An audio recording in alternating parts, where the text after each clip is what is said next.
Mirada Económica. Hola, hola, ¿cómo les va? Bienvenidos a Mirada Económica, esta media hora de conversación económica exclusiva aquí en Canal 24 Horas. Tenemos harto tema esta semana que ha dejado los programas de los candidatos presidenciales, sobre todo en la parte económica. Tenemos también esta propuesta del Colegio Médico con este famoso cortocircuito, que también tiene una derivada económica, los mínimos comunes, discusión de pensiones. Hay harto tema para conversar. La invitada en esta ocasión, en este capítulo, es Bettina Horst, directora ejecutiva de la Fundación Libertad y Desarrollo. Bettina, bienvenida a Canal 24 Horas. ¿Cómo te va? ¿Qué tal, Andrés? Buenas tardes a todos los que nos escuchan. Bettina, hay harto tema para conversar, lo decía en la presentación. A ver, de primeras, sobre todo concentrado en la materia económica, ¿qué te parece este programa de gobierno, por lo menos este bosquejo que presentó ayer, 200 páginas, pero sobre todo en lo económico, el candidato presidencial Daniel Jadwe? A ver, yo creo que hay un desafío país que existía ya previo a la pandemia y también previo al 18 de octubre, ¿no es cierto?, que era cómo recuperar la capacidad de crecimiento de la economía y a partir de eso poder ir generando y retomar la capacidad de generar empleo. Y la verdad que respecto de ese aspecto es bastante pobre la propuesta que se ha hecho, ¿no es cierto? Entonces yo creo que es importante, más allá de las promesas de campaña, que en esta época, en estos días vamos a ver múltiples, ¿no es cierto?, distintas candidaturas con muchas ofertas al respecto, sí entender qué es factible, qué es posible y cuáles son las ofertas programáticas en materia de recuperar la capacidad de crecimiento y recuperar sobre todo la capacidad de generación de empleo.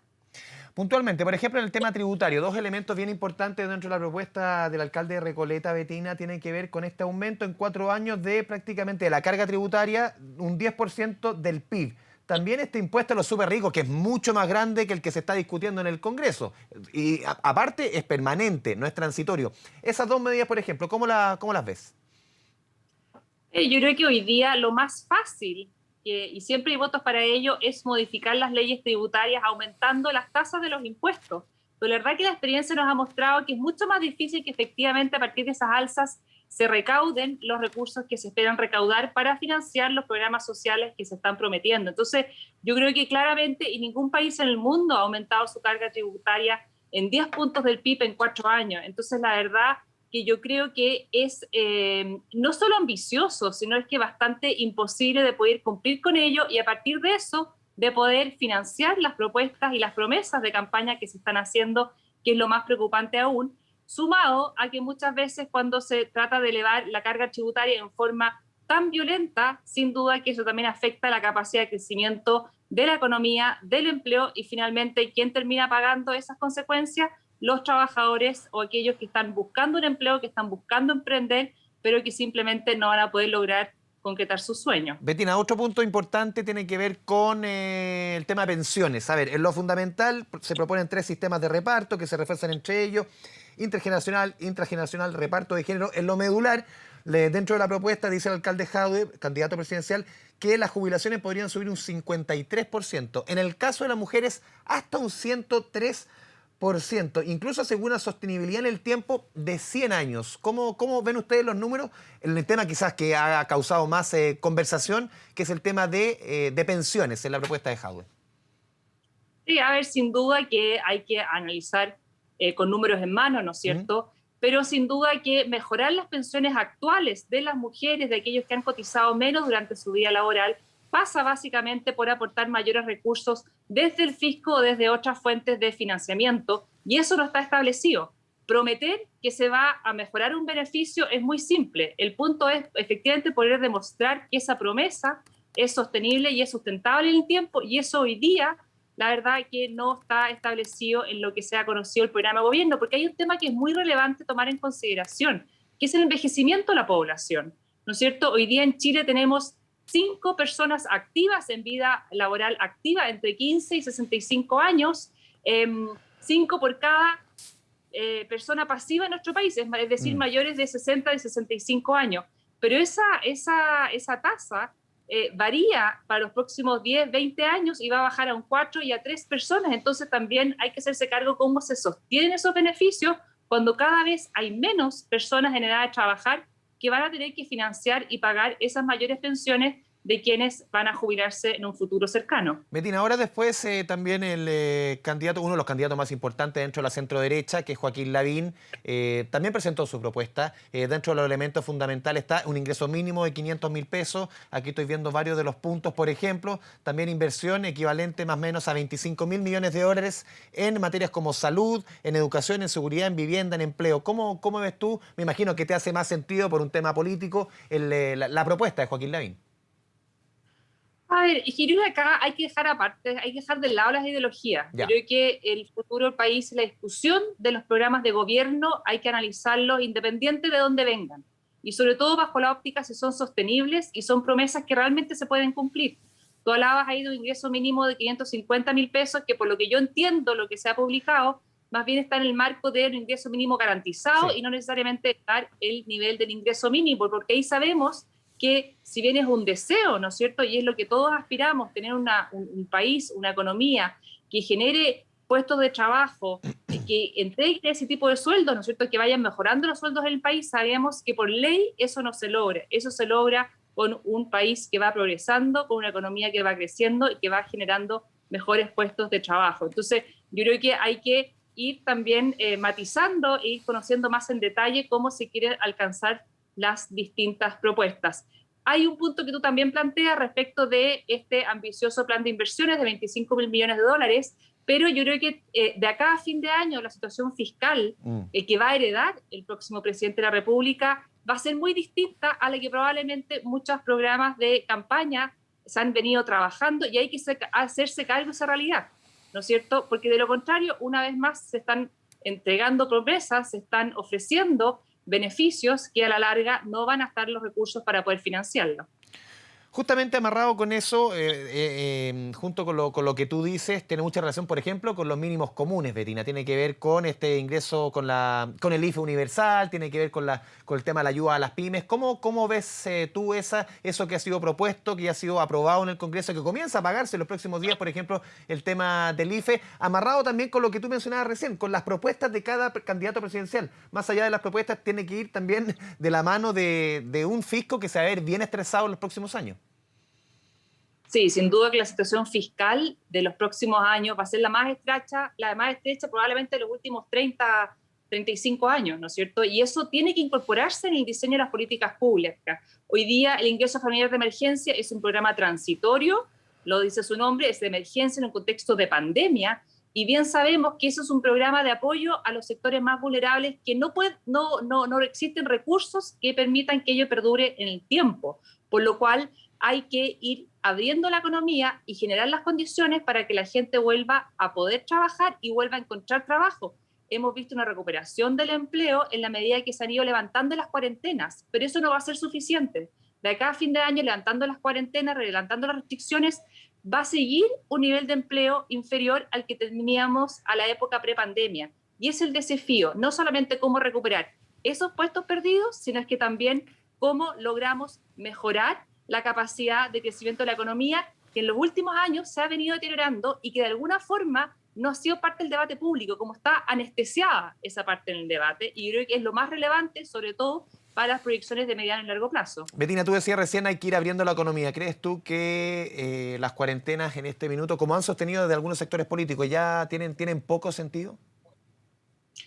A ver, lo que pasa es que lo que te muestra la evidencia cuando uno sale a las calles, ¿no es cierto? Claramente la gente tiene una demanda por mayor movilidad, tiene una demanda por salir más, ¿no es cierto? Lo que se ha llamado la fatiga de pandemia. Recordemos que ya llevamos 13 meses de restricciones parciales o totales dependiendo del momento, y hoy en día ya con el proceso de vacunación en curso, sin duda que la esperanza es que en unas pocas semanas más, yo calculo que de acá a septiembre uno ya debería estar con una movilidad bastante recuperada y con una apertura de la economía ya bastante cercana a lo que teníamos en las épocas prepandemia.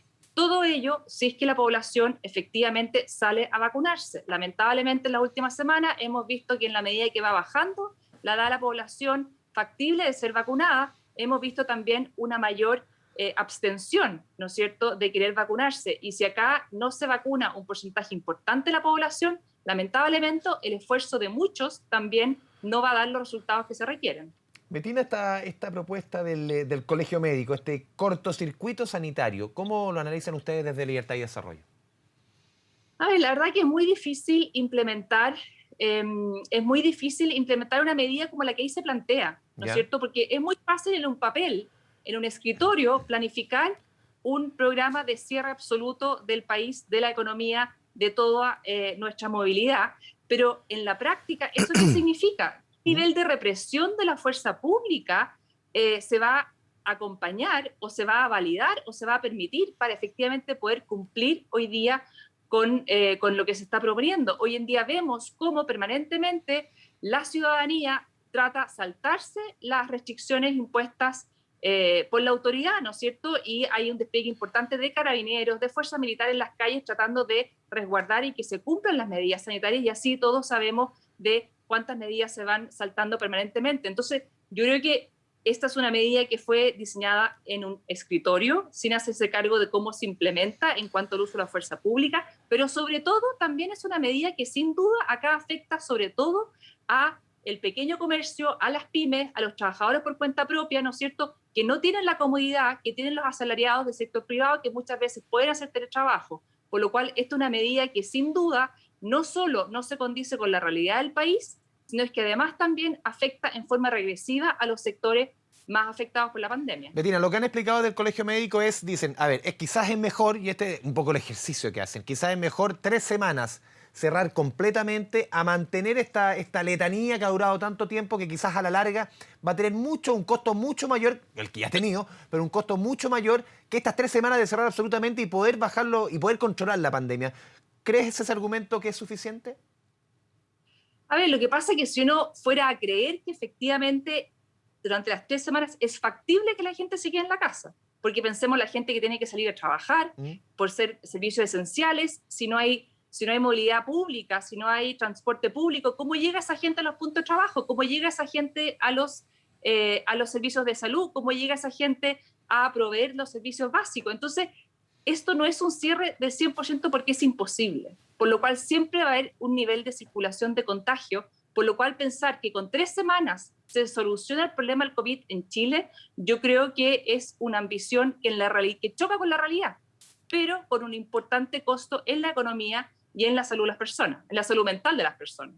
¿Cuánto debe ayudar quizás esto, volvemos al tema de los mínimos comunes, que la gente tenga un ingreso garantizado por lo menos estos 2 meses y medio, hasta septiembre, con el 50% en septiembre, pudiese ayudar al control de la pandemia? Muchos de los argumentos era que no estaba el sostén económico para muchas familias que lo estaban necesitando y obviamente estaban obligadas a salir a trabajar. ¿Tú crees que justamente estos mínimos comunes ayudan justamente en ese camino? A ver, sin duda que los programas de apoyo desde el Estado ayudan a reducir la presión por ciertos sectores por salir a buscar el sustento de cada día. Pero no obstante ello, hay que tener presente que hay una buena parte de la población que siempre ha estado al margen de las ayudas del Estado, y no por falta de voluntad del Estado, sino más bien porque no se han acercado a la red de protección del Estado. Hay muchos municipios que probablemente están al debe en encontrar al interior de sus territorios dónde están esas familias que hoy día no están recibiendo esas ayudas. Y para otras familias, hoy día los apoyos que están entregando también son insuficientes y siempre van a ser insuficientes, ¿no es cierto? Porque nada puede reemplazar el trabajo, nada puede reemplazar el sueldo que se gana las personas a través de su trabajo. Entonces, yo creo que acá, independiente de los recursos que se transfieran, siempre va a haber una presión por salir o por complementar lo que se está entregando del fisco, o porque simplemente el Estado siempre tiene una limitación en cuanto al porcentaje de la población que puede llegar. Betina, ¿cómo crees tú que estos mínimos comunes puedan frenar, por ejemplo, la discusión de un cuarto retiro? Uno ha visto que, por lo menos ese cuarto retiro que ya está presentado en los proyectos, no ha avanzado, no ha aprendido como los otros. ¿Crees tú que los mínimos comunes van a significar justamente eso, de que este cuarto retiro no avance, como era también el espíritu en su momento cuando lo planteó la misma presidenta del Senado? Es decir, no continuar con el desangre de los fondos previsionales. ¿Tú crees que los mínimos comunes pueden frenar un cuarto retiro en ese camino? A ver, yo creo que son discusiones que van en paralelo, porque hoy día, ¿Ya? sin duda, quienes aún mantienen fondos ahorrados en sus cuentas de ahorro personal para pensiones, para la vejez, son personas que hoy día, en buena parte, han mantenido sus trabajos, ¿no es cierto? Y tienen ingresos más altos. Hoy día, realmente, los más vulnerables, los de menores ingresos, ya no tienen fondos acumulados en el sistema de ahorro previsional. Por lo cual, finalmente, el avanzar en eso es más bien una presión populista, una medida que es tremendamente populista, que solo viene a reforzar la idea de la necesidad de tener un sistema de ahorro forzoso para la vejez, porque sin duda la gente prefiere consumirse esos recursos hoy día o ahorrarlos hoy día para otros fines y no necesariamente para anticipar cuando entren en la etapa inactiva, cuando estén en la etapa de la vejez. Betina, te pido que te mantengas conectada, vamos a ir a la pausa aquí en Mirada Económica, después te voy a conversar sobre estos proyectos, son varios ya, del retiro del 100% de los fondos. Estamos conversando con Betina Horst, quien es directora de la Libertad y Desarrollo, la Fundación Libertad y Desarrollo. Vamos a la pausa aquí en Mirada Económica, Canal 24 Horas, volvemos en segundos. Mirada Económica.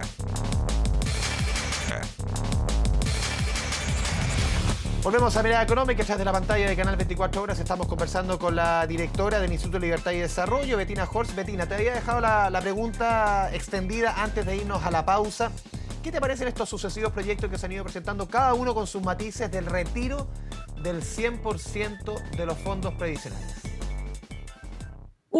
Ese es un tremendo tema. Sí. Primero que nada, hay que tener presente que la parte mayoritaria de lo que hoy día se está pagando en pensiones en el país proviene precisamente de los fondos ahorrados en las cuentas individuales, ¿no es cierto? Es decir, que si es que el día de mañana se permite el retiro del 100% de los fondos acumulados, buena parte de la gente va a quedarse con pensiones mucho más bajas de lo que hoy día ya están, ¿no es cierto? Hoy día la parte mayoritaria de lo que se paga en pensión en el país proviene de los ahorros individuales y no desde el Estado, por lo cual va a tener un efecto sí o sí importante en las arcas fiscales para complementar esos recursos y en las pensiones y la calidad de vida de las personas que hoy día ya están en su etapa de jubilación.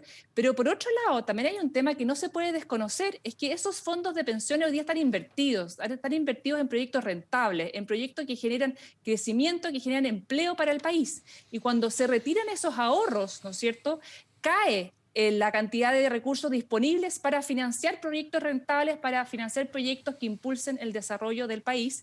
Y si bien hemos tenido una discusión respecto de cómo ha venido cayendo la capacidad de crecimiento de nuestra economía, un retiro de los fondos de pensiones sin duda que dificulta aún más recuperar esa capacidad de crecimiento, porque no vamos a contar con ahorros disponibles para poder financiar esas inversiones futuras, por lo cual el efecto es por los dos lados. Algunos de estos proyectos incluye, Betina, por ejemplo, lo conversamos hace algunos días con el diputado Jorge Alessandri de la UDI, quien decía aquí se va a incentivar una serie de elementos para que la gente no gaste esa plata y la guarde en instrumentos que puedan rendir tanto como las plata que están guardadas en las AFP. Él decía, por ejemplo, se les va a cobrar impuestos, una serie de medidas. ¿Tú crees que a la larga, pese a que hayan incentivos o algún castigo, si es que la gente lo gaste ese dinero, si es que llegase a fructificar una medida así, tú crees que de todas formas la gente o las personas, ante necesidades económicas obvias, va a gastar ese dinero y no lo va a guardar? A ver, lo que pasa, y lo hemos visto también con los anteriores retiros, ¿no es cierto? Una parte importante de los 50.000 millones que se han retirado a la fecha se mantienen todavía en el sistema financiero en ahorro, en distintos instrumentos o en depósitos a vista, qué sé yo, pero están ahorrados una buena parte.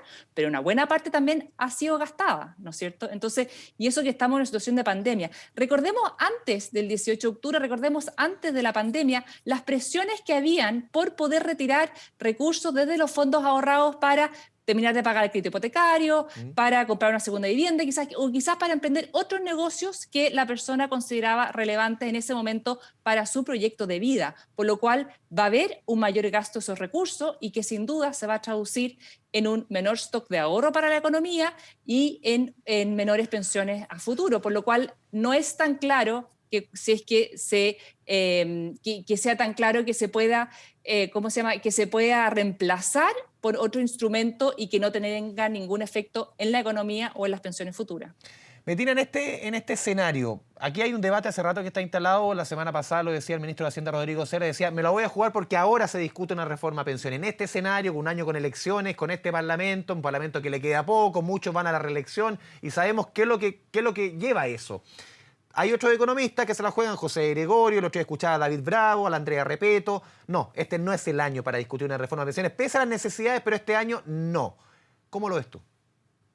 Sí, yo creo que no es un buen año el que escogió el ministro Cerda, porque efectivamente esta no es una discusión nueva. Llevamos desde el año 2015 hablando de cómo podemos reformar el sistema de pensiones y la verdad que es muy difícil avanzar una reforma de esta naturaleza porque probablemente en las discusiones del Congreso este tipo de reformas son las que tienen efecto más a largo plazo, ¿no es cierto? Si nos equivocamos hoy día, las consecuencias se van a ver en 10, 20, 30, 40, hasta 100 años son los efectos que tienen modificaciones en los sistemas de pensiones en las pensiones de las personas. Entonces, es un momento complejo político, es un momento complejo en lo económico.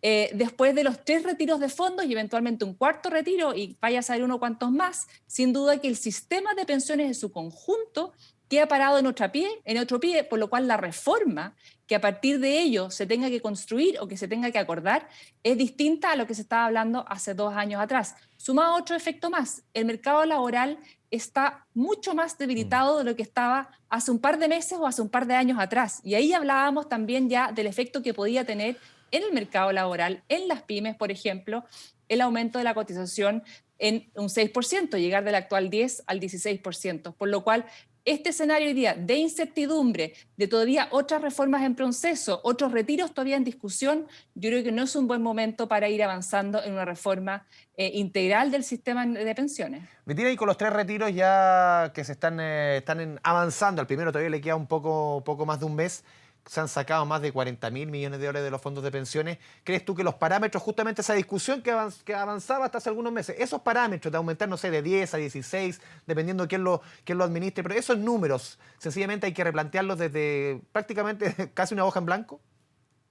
A ver, lo que pasa es que acá va a haber un doble efecto. Uno, recuperar lo retirado, ¿no es cierto? En cuanto a recuperar esos ahorros para pagar las pensiones que suponíamos que íbamos a pagar hasta hace 2 años atrás, ¿no es cierto? Pero eso no puede significar aumentar más aún la tasa de cotización. Algunos han planteado ya que uno tiene que llegar a una tasa quizás del 18% para recuperar lo que se ha retirado en estos meses, que tú planteas que han sido hasta la fecha 40.000 millones, pero probablemente va a ser más cercano a los 50.000 millones porque todavía hay gente retirando del tercer retiro. Del segundo y del primero. Y también del segundo, y del primero todavía quedan un par de semanas, ¿no es cierto? Entonces, ese efecto en un mercado laboral debilitado como está hoy día, en un mercado laboral que también enfrenta el desafío de las nuevas formas de trabajo, ¿no es cierto? Las plataformas digitales, hay distintos desafíos en el mercado laboral que van a afectar sin duda nuestro sistema de pensiones y hay que hacerse cargo de esos cambios e incorporarlo en el nuevo diseño. Por lo cual yo creo que hoy día pensar en una reforma del sistema de pensiones como la pensábamos hace un año quizás atrás, me parece que hay que replanteársela. Bettina, un último punto, este sí que es transversal en candidatos presidenciales, por ejemplo, hasta la misma asociación de AFP han propuesto, y no sé cómo lo ven ustedes, la figura con diferentes matices y diferentes montos de la pensión básica universal. Se la escuché a Daniel Jadue, a Joaquín Lavín, a la asociación de AFPs. ¿Cómo lo ven ustedes desde Libertad de Desarrollo? Una pensión básica universal asegurada para todos los chilenos. A ver, sin duda que avanzar hacia un esquema de pensión básica universal simplifica mucho hoy día nuestro sistema de pensiones. Hoy día tenemos una pensión básica para ciertos sectores de la población de menores ingresos y que nunca han cotizado, ¿no es cierto? Y tenemos un complemento al ahorro, a la pensión autofinanciada. El aporte previsional solidario. El aporte previsional solidario, para aquellos que tienen algún nivel de ahorro, pero siempre focalizado en los que tienen menos. Yo tengo 2 preocupaciones respecto de la pensión universal. Si bien entiendo la simplificación y cómo no desincentiva el ahorro, porque muchos hoy día plantean que, dado que el fisco igual va a poner un mínimo, entonces mejor yo no ahorro porque yo pierdo parte de ese aporte que me pudiera dar el Estado si es que yo ahorro más, ¿no es cierto?, que es a través del el aporte básico solidario, ¿no es cierto? Entonces yo entiendo cómo se simplifica, pero por otro lado implica destinar importantes recursos hacia sectores de la población que hoy día con sus propios mecanismos de ahorro logran alcanzar un nivel de vida en la vejez cuando están jubilados con cierto nivel de confort, por lo cual estaríamos destinando recursos siempre escasos del Estado hacia sectores que hoy día que por sus propios medios deberían ser capaces de poder contar con una pensión para su vejez, por lo cual a mí me preocupa cuando queremos avanzar en la universalidad de este beneficio, que finalmente terminemos dándole menos a quienes más lo necesitan. Bettina Horst, directora ejecutiva del Instituto de Libertad y Desarrollo, te agradecemos este espacio, casi media hora de conversación con Canal 24 Horas de todos los temas o de lo más importante en materia económica actualmente en nuestro país. Bettina, muchas gracias, que te vaya bien. Muchas gracias a ti, Andrés, que estés muy bien. Chao, chao. De esta forma vamos cerrando Mirada Económica. Canal 24 Horas sigue en la sintonía de su canal de noticias. Nos vemos en una próxima oportunidad. Mirada Económica.